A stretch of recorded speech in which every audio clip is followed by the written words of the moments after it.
بسم اللہ الرحمن الرحیم۔ السلام علیکم، میں ہوں محمد عبدل شہزاد اور آپ دیکھ رہے ہیں میرا یوٹیوب چینل پاکستان کی سوچ۔ باتیں تین آپ سے ڈسکس کرنی ہیں۔ پہلی بات تو یہ ہے کہ سپریم کورٹ میں جو ججز ہیں انہوں نے chief justice of Pakistan Umar Ata Bandial سے کھلی بغاوت کر دی ہے، اور اب بغاوت کر دی ہے تو آگے کیا ہوگا۔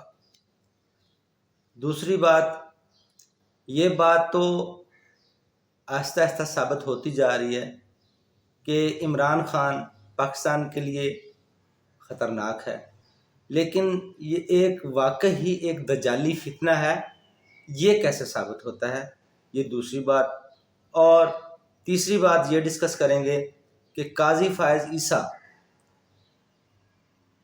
پاکستانیوں کے لیے، ان پاکستانیوں کے لیے جو بے چین ہیں، جو پاکستان میں آئین اور قانون کی حکمرانی چاہتے ہیں، ان کے لیے کیسے ایک سکون کا باعث ہو سکتے ہیں کہ قاضی آئے گا تو سب ٹھیک ہو جائے گا، یہ کیسے۔ تو پہلے سپریم کورٹ سے ہی اپنی بات کا آغاز کرتے ہیں کہ دو ججز جسٹس منصور علی شاہ اور جسٹس مندوخیل صاحب، انہوں نے اپنا فیصلہ جاری کیا ہے، اور اس فیصلے جاری کرنے سے جو کہہ رہے تھے کہ یہ جو پنجاب میں اور کے پی میں الیکشن کا جو ایک بینچ بنا تھا جس کا فیصلہ 3-2 کا فیصلہ مانا جا رہا تھا، اب وہ فیصلہ جو کہ نون لیگ کا یا جو پارٹیاں تھیں پی ٹی آئی کی مخالف پارٹیاں تھیں جو سپریم کورٹ میں، ان کا موقف صحیح ثابت ہوا کہ یہ 3-2 کا فیصلہ نہیں، یہ 4-3 کا فیصلہ ہے۔ تو اور انہوں نے جو فیصلہ لکھا ہے اور وہ جو میڈیا میں آیا ہے، تو یہ بات اب بالکل صاف ظاہر ہو رہی ہے کہ سپریم کورٹ میں بغاوت ہو چکی ہے۔ جو ججز ہیں وہ اپنے سپریم کورٹ کے چیف جسٹس کو کہہ رہے ہیں کہ بھائی 1 مین پاور شو نہیں چلے گا، اور ساتھ میں یہ بھی وہ رائے دے رہے ہیں کہ یہ 1 مین پاور شو ادارے کی جو آزادی ہے اس کے لیے بھی خطرناک ہے، اور جو ادارے کی کریڈیبلٹی ہے اس کے لیے بھی خطرناک ہے۔ ایک بات میں اپنے دوستوں سے پہلے بھی کہہ رہا تھا کہ ایک چیف ہے، وہ تو اپنا ادارہ عمرانی فتنے سے بچا کر لے گیا، یعنی سید عاصم منیر صاحب۔ فوج میں پوری کوشش کی اس دجالی فتنے نے کہ فوج میں بغاوت ہو جائے، کوئی جنرل کرنل لیول کی بغاوت ہو جائے، اور وہ ایک اپنا گماشتہ وہ جو تھا گل، شہباز گل، اس کے ذریعے انہوں نے کوشش بھی کی، ایک ویڈیو بھی اور ایک آڈیو بھی سامنے آئی تھی، ARY جو پاکستان کا دشمن چینل ہے، اس پہ وہ چلی اور بعد میں وہ بڑی سختی بھی ہوئی، لیکن سید عاصم منیر نے اپنے ادارے کو اس دجالی فتنے سے بچا لیا۔ لیکن جو دوسرے ہمارے چیف ہیں، چیف جسٹس آف پاکستان، وہ اپنے ادارے کو اس دجالی فتنے سے بھی نہیں بچا سکے اور اپنی عزت کا بھی فلودہ بنوا لیا انہوں نے۔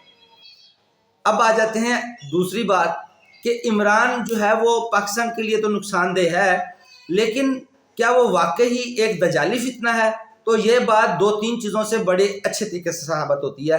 پہلی بات کہ نبی کریم صلی اللہ علیہ وآلہ وسلم کی حرم شریف میں جا کے انہوں نے جو گستاخی کی، وہاں پر چور چور کے نعرے لگائے، تو یہاں سے بھی ثابت ہوتا ہے کہ یہ دجالی فتنہ ہی ہو سکتا ہے کہ جس کو نبی کریم صلی اللہ علیہ وآلہ وسلم کے حرم شریف کا بھی کوئی تقدس اس کے ذہن میں نہیں آیا، کہ اس کو پتہ ہو کہ یہ ایک جگہ ہے جہاں پہ بہت ساری جگہ ہے پوری دنیا میں، کہیں پہ بھی عمران خان نے کہاں چھوڑا ہے یار ان کو۔ لندن میں چور کہا، پاکستان میں چور کہا، پوری دنیا میں چور چور کہتے پھر رہے ہو، وہاں تو بخشتے تھے، وہاں تو احترام کرتے، لیکن کیونکہ یہ دجالی فتنہ ہے اور خود ایک چھوٹا دجال ہے، تو یہ جو ہے وہ اس کے لیے بالکل رائٹ ہے، جائز ہے، اور اس نے وہ کیا۔ ایک بات تو یہاں سے ثابت ہوتی ہے۔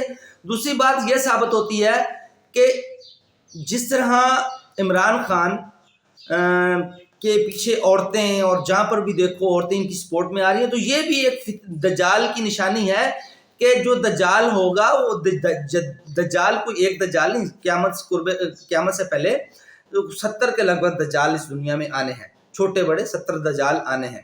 اور اس بات کی جو تصدیق ہے، میری اس بات کی تصدیق، یہ عمران خان کا چہیتا اور یا مقبول جان، ٹھیک ہے، وہ بھی کئی باتوں میں، کئی حدیثوں میں اور کہاں ہمیں وضاحتوں میں بتا چکا ہے کہ 70 دجال آنے ہیں.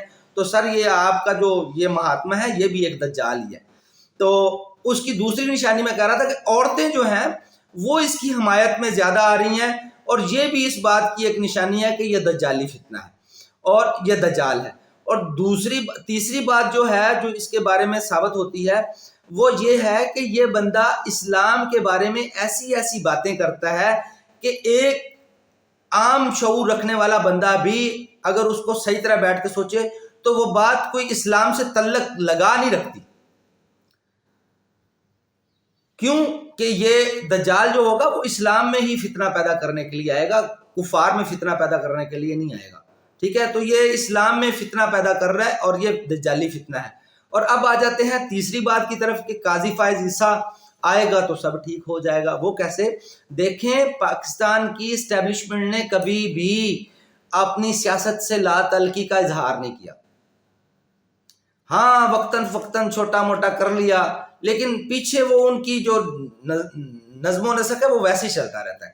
لیکن اس دفعہ اسٹیبلشمنٹ بھی پیچھے ہٹ گئی. ایک وجہ تو یہ تھی کہ ان سے ایک بہت بڑا بلنڈر ہو گیا عمران پروجیکٹ کے سلسلے میں، کہ عمران پروجیکٹ انہوں نے چلانے کی کوشش کی، لے کے آئے اس کو، اور وہ اس نے پاکستان کی چولہے ہلا کے، معیشت کی، سیاست کی، ہر چیز کی چولہے ہلا کے رکھ دی. ایک تو یہ اس بلنڈر کو جو ہے نا اس کا بلیم اب ان کے سر آ رہا تھا، تو وہ اس میں سروائیو کرنا ان کے لیے مشکل تھا. لیکن اس سے بھی بڑی وجہ قاضی فائز عیسیٰ ہے. پوری کوشش کی پاکستانی اسٹیبلشمنٹ نے قاضی فائز عیسیٰ کو چیف جسٹس کے دوڑ سے باہر نکالا جا سکے، اس کو کہیں نہ کہیں سے نکالا جا سکے، لیکن وہ اللہ تعالیٰ کی ایک کرنی ہے نا کہ وہ نہیں نکال سکے. تو اب لازمی ہے کہ قاضی فائز عیسیٰ پاکستان کے چیف جسٹس بنیں گے. جب ایک ایسا اپ رائٹ جج پاکستان کا چیف جسٹس ہوگا تو پھر وہ کوئی بھی فیصلہ کر سکتا ہے. جیسے وہ فیض آباد دھرنا کیس میں فیض حمید کو چارج شیٹ کر سکتا ہے، تو وہ آرمی چیف کو بھی چارج شیٹ کر سکتا ہے. تو نوکری تو ہر کسی کو پیاری ہوتی ہے. تو وہ یہ قاضی فائز عیسیٰ کا جو دور ہے وہ خاموشی کے ساتھ نکالنا پسند کریں گے، کیونکہ ان کو پتہ ہے کہ اگر ہم نے کوئی گڑبڑ کی تو یہ ہمیں لٹکا بھی سکتا ہے. لیکن جو ہمارے ججز ہیں ان کو بھی اسی بات سے موت پڑ رہی ہے کہ قاضی فائز عیسیٰ ایسا اپ رائٹ جج ہے، اور انہوں نے اس کا ناطقہ بند کر کے رکھا ہوا تھا قاضی فائز عیسیٰ کا. اس کی بیوی کو عدالتوں میں لے کے آئے، اس کی بیٹی کو عدالتوں میں لے کے آئے، اس کو ذلیل و رسوا کیا، میڈیا ٹرائل کیا، اس کا ریمارکس دے دے کے، غلط ریمارکس دے دے کے اس کا میڈیا ٹرائل کیا. تو اب جب وہ آئے گا تو وہ ان کو تو لٹکائے گا، یہ موت بھی ان کو پڑ رہی ہے. لیکن عام پاکستانی کے لیے یہ ایک اچھی بات کہ یہ ایک ایسا بندہ ہے جس کے نام کے ساتھ پہلے سے قاضی لگا ہوا ہے، اور یہ اللہ تعالیٰ نے لگا کے قاضی بھیجا ہے کہ جاؤ پاکستان میں تمہیں ہی کچھ کرنا پڑے گا. اللہ تعالیٰ نے ایک قاضی بھیج رہا ہے. انشاءاللہ یہ جب آئے گا تو آئین اور قانون کی حکمرانی ہوگی، اور پاکستان سیدھا بھی تب ہی ہوگا جب یہاں پر آئین اور قانون کی حکمرانی ہوگی. اس لیے ہم پاکستانیوں کو مایوس نہیں ہونا چاہیے، دل چھوٹا نہیں کرنا چاہیے، جمہوریت پر پورا یقین رکھنا چاہیے، آئین اور قانون کے لیے لڑتے رہنا چاہیے. انشاءاللہ العزیز ایک دن آئے گا اسی پاکستان میں آئین اور قانون کی حکمرانی ہوگی انشاءاللہ العزیز. اسی کے ساتھ اللہ حافظ.